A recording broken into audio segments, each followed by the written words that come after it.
ሰበር ዜና ለሚኮ ስፐርስና ለአድናቂዎቹ ማኑ ቀሪዎቻችን። ስለዛ ሁላችሁም ለሚኮ ስፐርስ ሜንሽን እያደረጋችሁ ታደርሱልኛላችሁ ማኑ። ከሚቀጥለው ዓመት ጀምሮ ቻምፒየንሺፕ ፕሌይኦፍ ከ4 ቡድን ወደ 6 ቡድን አድርጓል ይላል። ምን እንደሆነ ላስረዳችሁ። ቻምፒየንሺፕ ላይ አንደኛ የወጣው ቀጥታ ያልፋል፣ ሁለተኛ የወጣው ቀጥታ ያልፋል። ከዛ ለሶስተኛው ቦታ ከ3 እስከ 6 ያሉት 4 ቡድኖች ኖክአውት ይጫወቱና አሸናፊ ሆኖ ነው የሚያልፈው።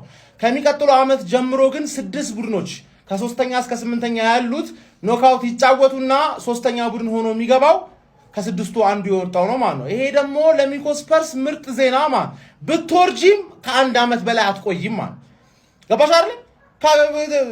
ፕሌይኦፍ አሸንፈሽ ምናምን መምጣትሽ አይቀርም ይቆየ ገባሽ አይደል? ስለዚህ ይሄ ዓመት ኖርማል ነው።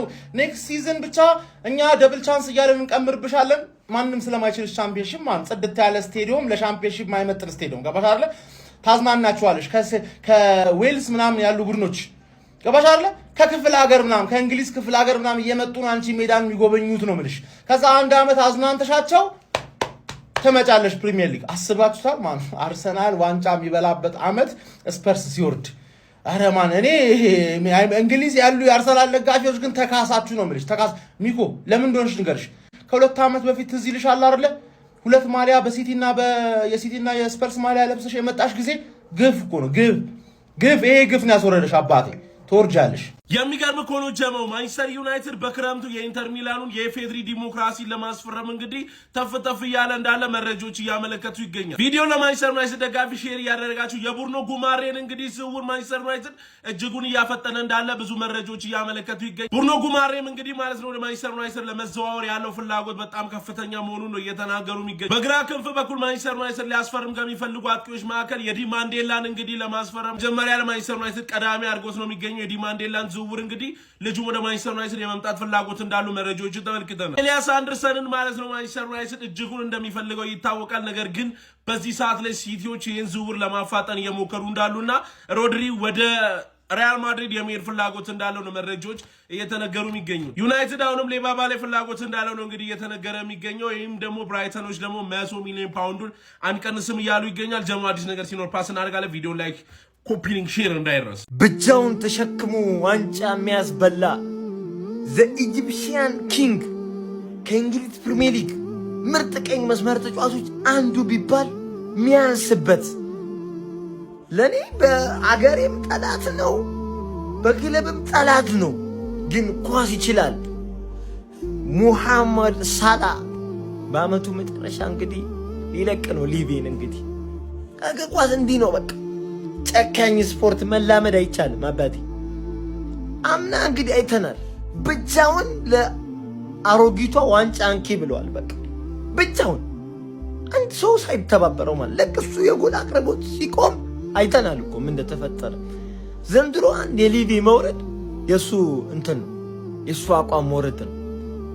እድሜ ልክህን ኳስ አታከብረህም። በቃ ሙሐመድ ሳላ በሄድሽበት ይቅናሽ ብያለሁ። ማሜ ይመችሽ።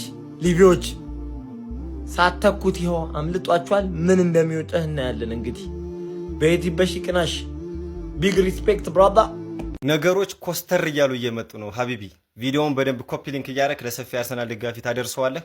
ሲቀጥል ፎሎ ያላረጋችሁም ፎሎ እያደረጋችሁ ማለት ነው። እንግዲህ ሰሞኑን እየተወሩ ነበር ስለ ክቫራትስኬሊያ ማለት ነው በአርሰናል ዙሪያ።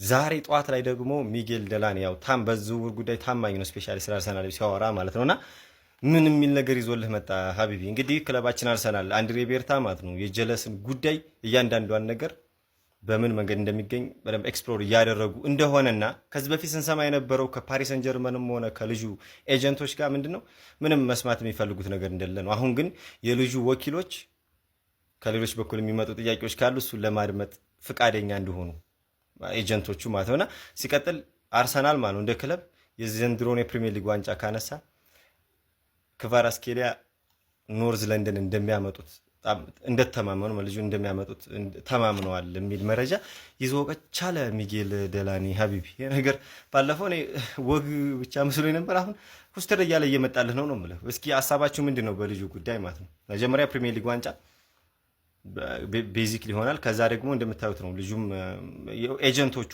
ለማውራት ፒስ ናቸው ብሏል። አርሰናልም ኩስተር ብሏል። ያው አንድሬ ቤርታ ከገባበት እንትን ነው የሚለውና አላህ ያብጀው ብቻ እንግዲህ ፕሪሚየር ሊግ ዋና ጣጥማት ከዛ በደንብ የምናወራበት ይሆናል። ምን ብዬ እንካ ጠበል ጠዲቅ ነው የቅዱስ ሚካኤል። ቅዱስ ሚካኤል በሰይፉ ለሁለት ይሰንጥቃል። ምን አረኩ? ከመጣህ ወር አልሞላ ያልበላህበት ቤት ያልጠጣህበት ብሎክ 40 አይቀርህ 80 አይቀርህ ጽዋ ተስካር ጠበል ጠዲቅ አይቀርህ። ለመሆኑ የድግሱን ፕሮግራም ማን ነው የሚሰጠው? ባዳ ነው ገላሰውነት ባዳ ነው ጊዜ ማሽረው ፍቅር ነው ባይቸርኝ ፍቅሯን በጣማ ምን ሆን ነበር እኔማ ምን ሆን ነበር እኔማ እንገልኝ። አርሰናል ላይ እንደዛ የቀለደው ቸርኪ በካራቦ ካፕ ፋይናል ላይ ስላደረገው ነገር እንዲህ ሲል ይናገራል ማለት ነው። ሰዎች ይህን ነገር ዲስሪስፔክት ነው ብለው ያስባሉ። ግን በተመሳሳይ ሁኔታ ናኒ ከአርሰናል ጋር ሲጫወቱ በኤፍኤ ካፕ ላይ እንደዚህ አይነት ነገር አድርጎ ነበር። ጊዜ ሲኖረኝ በሆነ ምክንያት ያደረኩት ይህን ነገር ለማዝናናት ብቻ ሳይሆን ያንን ነገር ለማስታወስ ነው። ፔፕ ጋርዲዮላ ይህን ነገር እንዳልወደደው አውቃለሁ። ግን ይቅርታ መጠየቅ ካለብኝም ፔፕ ጋርዲዮላን ብቻ ነው መጠየቅ የምፈልገው። ስለዚህ ስለ አርሰናል ደጋፊዎች ምንም የሚመለከተኝ ነገር የለም ሲል ቸርኪ ተናግሯል ማለት ነው። ስለዚህ ሀሳብ ምን ትላላችሁ? አርሰናል ደጋፊዎች ሀሳብና አስተያየታችሁን ኮመንት ላይ አስፍሩልኝ። ይመቻችሁ።